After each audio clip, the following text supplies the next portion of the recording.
All right, what's going on? This is your boy Jarrett Bates, and we are in the car. I scooped up my boy Travis Hendrix. Oh yeah. Most of y'all know him from Inslee. We all graduated from Inslee, so Inslee alum, stand up. Stand up, baby. Yes, sir. So, if you do not know, Travis is running for District 55. And this is how I show my support. All right. I don't have the funds at the moment to donate to the program or to the cause. So this is what I'm doing, and everybody can offer their support in different ways, man. All right. Yeah. So he is my first guest on my podcast, and I thought, what better person than to have on than somebody who's from the same neighborhood, same neck of the woods that I am, and we talk about the things that matter to us to help this area move forward. And he's been involved in the area for about 13 years in the district. I mean, in the area, not only in the area, but with the Birmingham Police Department. It's a nice little different color, but so that lets me know that he cares, man. And I don't know the people that represent us right now at the moment. I only know one. But to know that somebody's from the same area as I am means a lot to me. I mean, did you know, Travis, the people who represent us at the state before now? No, not really. Yeah. Not really. I started to learn over the years, but you know, I knew who they were, but I didn't know what they was about. Right. You know what I'm saying? Yeah. So, like the guy now, Ryan Scott. You know, he's a professor at mine. Okay. A professor of mine's when I was at Miles. Right. You know? Right. I knew about him, like I said, but I didn't know what he's about. And then at that time, I didn't know he was a, you know what I'm saying, state representative either. And then to be the representative of my district. So, but yeah, so it's important to me to at least have seen their face. Like I didn't know who he was, and honestly, until you started running, I didn't know who to turn to, because again, the only state representative that I knew was Gaban, personally. Now, even seeing their face. So if that person showed up on TV and said they were a state representative, they just saying they're a state representative. I don't know that they're from this, that they represent me. Right. You know, they're just saying they're a state representative. I know that, but no specifics involved. Man, right now we riding past Inslee Park. We just rolled past the wreck, and these are some, to us, historic landmarks. Yes, Lord. So those who know Inslee Park, Inslee Broncos Park, in the wreck, y'all know how it went down. Not y'all the know Seahawks. how it is. Not the Seahawks. Inslee Broncos. Y'all know how it is. Y'all know how it went down. Y'all know what we've been through and what we've been going through for years. You know what I'm saying? So this one area that would not go anywhere. You know, if anything, like once I, you know, get in that seat and take office, I'm gonna do everything in my power to make sure, you know, this area is better than what it is today. And that's my primary job. Man, it's good to hear you say that, because everybody keep ignoring this. Right. You know what I'm saying? They keep ignoring the fact that something needs to be done about it. Not just the park, but the area, man. I mean, library. Right. How many times you stood out this library, bro? Going from the library to the one-way? Yeah, to the one-way, man. It was just, dude, I don't. All right, I'm going to tell y'all what we're looking at. We got the library behind us. Right. We got Bush. That has a for sale sign. Bush Middle School. Bush Middle School has a for sale sign. It's trees and twigs and vines and stuff going up on the side of it. This baseball field. And the gym is not that old. That's brand new. The gym was not that old. Compared to, you know what I'm saying, the original school. Right. So that gym was an add-on addition. You know, I don't think that gym may be 20 years old, and it still is in good, you know what I'm saying, it still is in good shape. You know what I'm saying? I think they built this one. I think they built the gym when maybe my senior year. Yeah. So 1997. Yeah. Man, I'm old. But but to your point, it's the newest part of the school, and it's not old, man. It still looks in good shape, and they put a playground right on the side of it, right? Which they probably did within the last right before they closed, maybe. Right. And before they closed, they was shipping the kids to Center Street for school. Yeah. They were busing them from here. Yeah. And then they'll go to Center Street. That's all the way across town, man. Yeah. Yeah.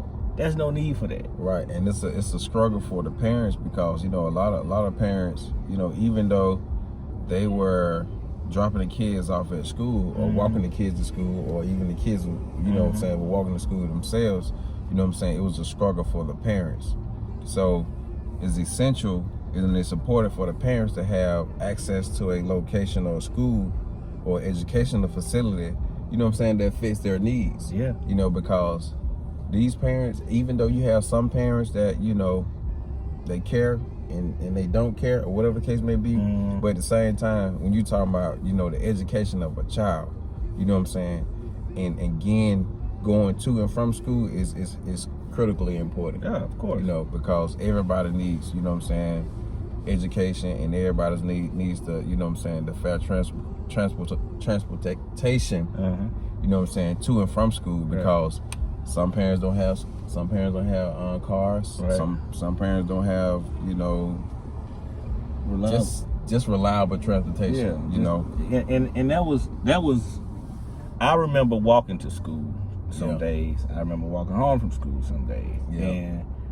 And I remember getting in trouble at school, or I ain't gonna say get in trouble. I remember my mother having to come to the school in the middle of the day and to see about me, or whatever the case may have been at the time.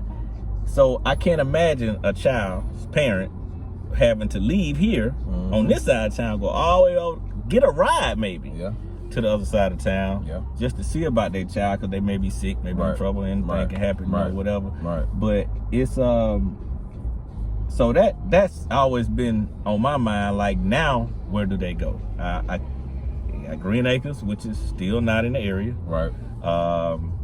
What else? What's nearby? Wilkerson. Yeah.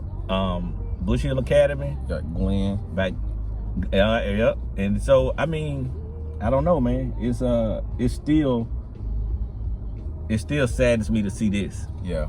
Yeah. I didn't go to Bush. Right. But everybody knew Bush. Right. Everybody knew about Bush. Right. And Bush, man, it was a great school. Yeah. It really was special, from a athletic standpoint. They had some great kids that came through Bush. Like you said, just to see the school in this condition now, and nothing is done to it. Yeah. And for sale sign to be on it, it hurts. Yeah. You know what I'm saying? Right. Yeah. It's and it just I ride through here a lot. Yeah. On my way into the gym, on my way leaving or whatnot, I just ride by just to see if there's any activity on trying to improve it, on trying to make things better. And I never see anybody out here doing anything. Right. I didn't even see them put that for sale sign up. Right. Clearly they did, but those tree branches that's sitting in front of the door, they've been sitting there for I don't know how long, man. Yeah. At least I know at least a year. Yeah. And then the library, what made me think about the library was when I was trying to contact the Park and Recs about the field, because I wanted to get the lease on the field, and then I was like, well, shoot, I want to get the lease on this one too. How can I do that? And it went further for me. I wanted to lease all the fields around here, because this is where I grew up, man. I played football right here. I played sandlot football over here. We hung out over here, and it was just again, man, just where I grew up and where I met a lot of my friends, including you in this area. You know what I'm saying? And I just so I wanted to do my part in trying to improve this area, and I think someone like you, man, can really jump this thing off and move it in the right direction. And that's the thing. That's one of my platforms is economic growth, which is, you know, to try our best to end our poverty issues. And if you was to look at this, you know what I'm saying? It's an issue. It is. You know, it is. like a young entrepreneur like you, a young business owner like you that got your own gym in Inslee, man, you are a resource to a lot of people. You know what I'm saying? And for those who don't have a gym, look, Inslee Health. You know what I'm saying? On 20th Street, man, right before you get to Wilder, right before you cross the bridge. You know, check it out. But that's one of my things that I'm trying to do, you know, to make sure that I can help as much as small businesses as I can, you know what I'm saying, in terms of, you know what I'm saying, what is helping them out financially or just connecting them with, you know, somebody that can help them out in terms of, you know, bettering their business. Because that's what it's all about, man. Networking, building the community, entrepreneurship, infrastructure, you know what I'm saying, all that stuff is critically important, you know, because that's how you build a community. You know, you have to tackle, you know what I'm saying, community issues, which is our poverty issues, especially over here on this side. Now, man, I wish I could turn the camera so that you can see this, man. They got to see this, man. Hold on.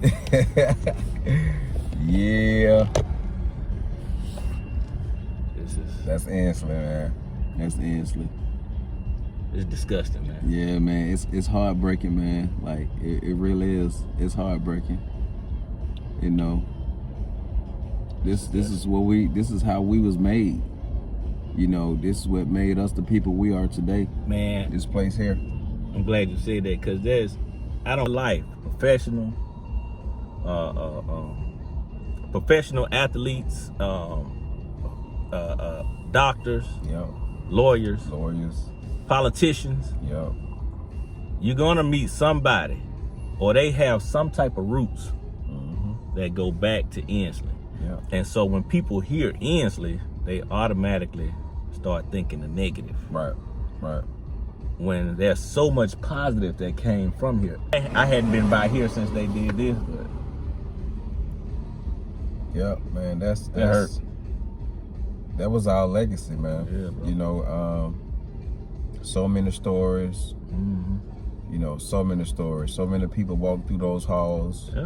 You know, so many people, you know, then graduated from that school. Just like he was saying, man, we have, you know, when people hear Inslee, man, they think about, you know what I'm saying, the bad in Inslee, but you have so many people that came from that school that, you know what I'm saying, that didn't change the world.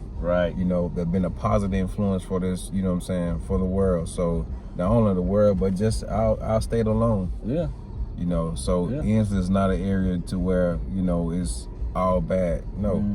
Look at my position, man. Grew up and born and raised right there in the Brickyard. Stayed there 18 years. Stayed with my grandmother, and that lady was my rock. She was everything. That lady was my backbone. Man, she kept my whole family together. If it weren't for her, I would not be where I'm at today. That's good. Walking to school every day. We used to get up at 6 o'clock in the morning. We had to go out there and rake the yard before we left school. Got them chores to do, baby. Man, we had to rake the yard, make sure the house clean before we come to school. So walk down, come to school, and man, just it's standing in the Brickyard. Man. Going through the bricks, not what it is now, but the old Brickyard, man. You better tell them, man. They don't know. They don't understand. They don't know, man. You think, man? Listen, the bricks back then, man. Dude, I remember before they started building, or before they completed the project over there. I was taking my son on a run. We was working out. It was at the Rick. We was working out. We took off running. We came through. I took them all the way down through the park, and they were just looking around like, I didn't know all this was down there. I was like, man, let me tell y'all something. And so I went to telling them stories and whatnot on things that happened, good and bad. You know what I'm saying? To let them know, like, man, it was a struggle, but it was a good struggle. You know what I mean? It's the type of things that we try to keep our kids from, but it is what made us. But we also want to, we just tried to put them in a better position. And and give them the things that we did not have. Right. Again, do we do right all the time? Are we perfect at parenting? No, we're not. No. No, we're not, because we figure this thing out every day, man. Right. This is the first time in my life that I've ever had a 17-year-old. You know what I'm saying? Yeah. So it ain't like I know what I'm doing, you know what I'm saying? And the same for you, you know, and you gave me advice on my daughter. Yeah. You know what I'm saying? And you told me everything that's happening to me right now, you told me. Boy. And I was like, man, I tried to fight it. I tried to fight it. Yeah. I couldn't though. Yeah, so no matter how many times, yep, you know, I've tried to be tough and be that guy that was, you know, that instantly made me.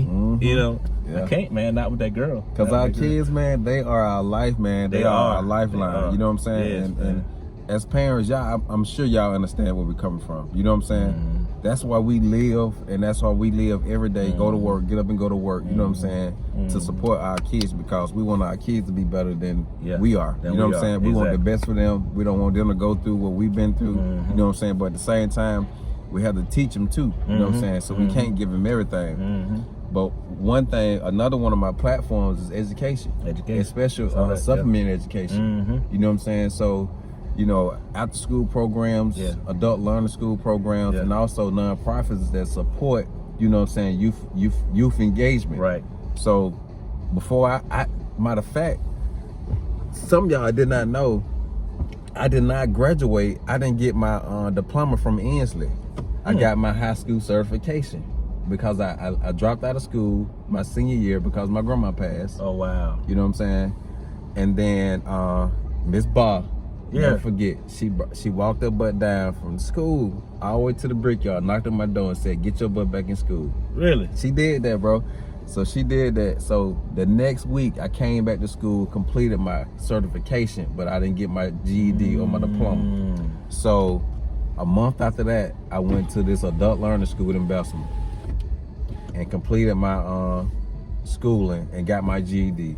I'm telling you. I did not know that. Yes, we don't have those programs no more. You got some kids, it's not geared. Everybody's not geared for education. Everybody don't want to go to college. You know. You know what I'm saying? So that's one of the things that I want to bring back, supplementary education, because, you know, we have a lot of talented kids out here. Yeah. You know, we have a lot of talented kids that's good with, you know what I'm saying, technology especially.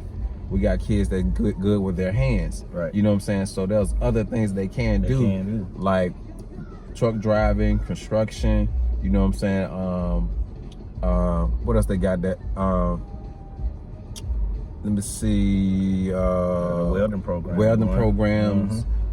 They got construction programs.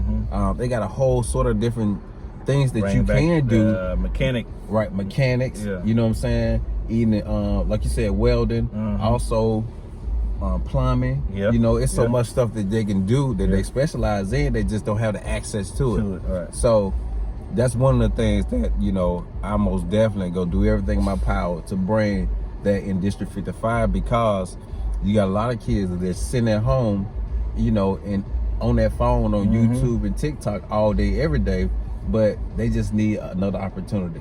You know, give them an option, man. Right, they need more choices. Right. Yeah. Besides, you know what I'm saying, the traditional school, which is nothing wrong with that. Right. There's nothing wrong with college. Right. But they want more options. They want more options. That's one of the things I'm gonna make sure I fight for, you know, while I'm in Montgomery, to bring 55, you know, more options, you know what I'm saying, in terms of, you know what I'm saying, providing for your family and yourself. That's great, man. That's great. Because I you know, we've had this discussion before, so you know this. I didn't go to a 4-year. You know what I'm saying? I did two 2-year schools. You know what I'm saying? I'm not a student. I don't I mean, I'm a student. I like to learn. Right. But I like to learn with my hands. I like to learn by being around people. Right. And hanging out with people like you that I can learn from. Right. You know, so I try to surround myself with that type of education. And a lot of kids out there like that. If it was not for sports, I don't know if I would have finished high school. Yeah. Like, really, honestly, truly. Because the only reason I got my grades up was so I could be eligible to play. Yeah, just to play. You know, so I mean, I'm not telling kids, like you said, I'm not telling them college is terrible. No. I'm telling you that we need other options. We need to let them know that they can do something else besides college. Yeah. And not just keep pushing this on them and then getting in debt over somewhere they don't want to be. Right.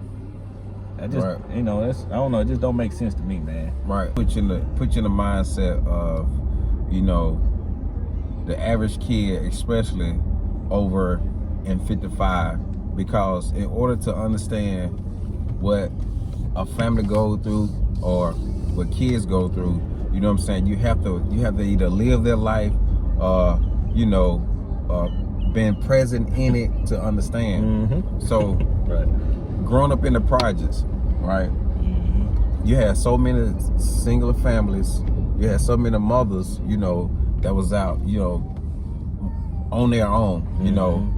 As everybody can say, you from Enslow, whatever, you know, 90% or 95% of our families, our dads wasn't there. You know what I'm saying? Either they was, you know, in jail or either dead. Right. So mama was everything, you know what I'm saying? So mama would have to take care of the house and also work 4 or 5 jobs, you know. Yeah. And the big brother, like me and you, we had to take care, you know what I'm saying, our siblings. Yeah. Not only go to school and also make sure our siblings is okay. And then once we leave home that morning, okay, now we got to go to school and be, you know what I'm saying, like we was talking about, we got to go to school to be that best friend or, you know what I'm saying, the hammerman for the group, because now you got people that's, you know, trying to fight you or trying to intimidate you or try to take your block or whatever the case may be, you know what I'm saying? So you dealing with all these different, you know what I'm saying, issues all at the same time. Yep. These young men, these young boys, they go through so much, and I understand what they're going through now because it's a struggle. It is. When you have to take care of home, and then now you got to go to school, get your education, and then worry about somebody trying to fight you or beat you up just because you're a part of this certain game. You know what I'm saying? Yeah. And then you got to make sure your siblings are eating. You know, make sure your house is clean. You know, and then also trying to make some money. How do we make money, bro? Man, how do we make money? It was a straight hustle. Right. Every single day, you had to hustle every day. I don't care if you were selling drugs or candy. Right. So these kids now, they don't have, it's no other resources out here to help them out in terms of, you know, help them with their family. Right. So the way they know how to hustle is, you know, robbing, killing, stealing, or selling dope.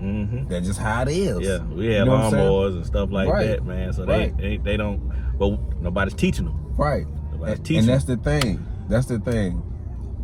We got to get to know and understand these kids. You can sit behind the desk and the computer all day long and click a button and thinking and say you're doing something, but until you actually get out here on these streets and see exactly what they're going through and what they need, you'll never understand. And you'll never affect change. Yeah, right. And it's gonna be the same cycle over and over again. And that's just it, man. It's not enough people that look like you, right, or me, right. You know, to say this is what you need to do. Right. You know what I'm saying? And the ones, and nothing against anybody who is doing better for themselves. Right. But if you fail to come back and try to do something, right, then you're a part of the problem. Right. You know what I'm saying? So we need more people that look like them. Right. To tell them, hey. And look, I'm the type of person, man, you've been around me, Trap. So you know how I am with all kids. Right. Any and everybody, white or black. Right. I tell them all the same thing. And then I don't sugarcoat it. I let them know when they're wrong. I let them know when they're right. I let them know when what they can and cannot do, or what they should or shouldn't do. Right. Because that's what leadership is. Right. And that's the only way, like you said, we will affect change. And that's just to be transparent with them, because they don't need any more lies. Right. They don't. They don't need any more lies. They don't. And they need somebody that's going to be honest with them and be straight up with them. Right. And again, man, I buy into all your ideas, and I know everybody else who's around you does too. And I believe you one of the people that can affect change. There's a lot of people running. Right. And I'm glad they running for different seats. Right. You know what I'm saying? Right. So, in different districts, because that's gonna make the difference. Yeah. You know what I'm saying? I hate new blood enough. Yeah, I hate it when the competition be for the same people you know for the same man. seat, No, man, we don't need that. We need to spread this thing out. Right. You know, spread the wealth. Right. You know, get out here, man, and just where we are now is downtown Ensley. We sitting in front of the old Cottage building. Oh yeah. This was Goldstein and Cohen. Yeah. It was an event center, but now it's owned by P&S Logistics, which is a trucking company.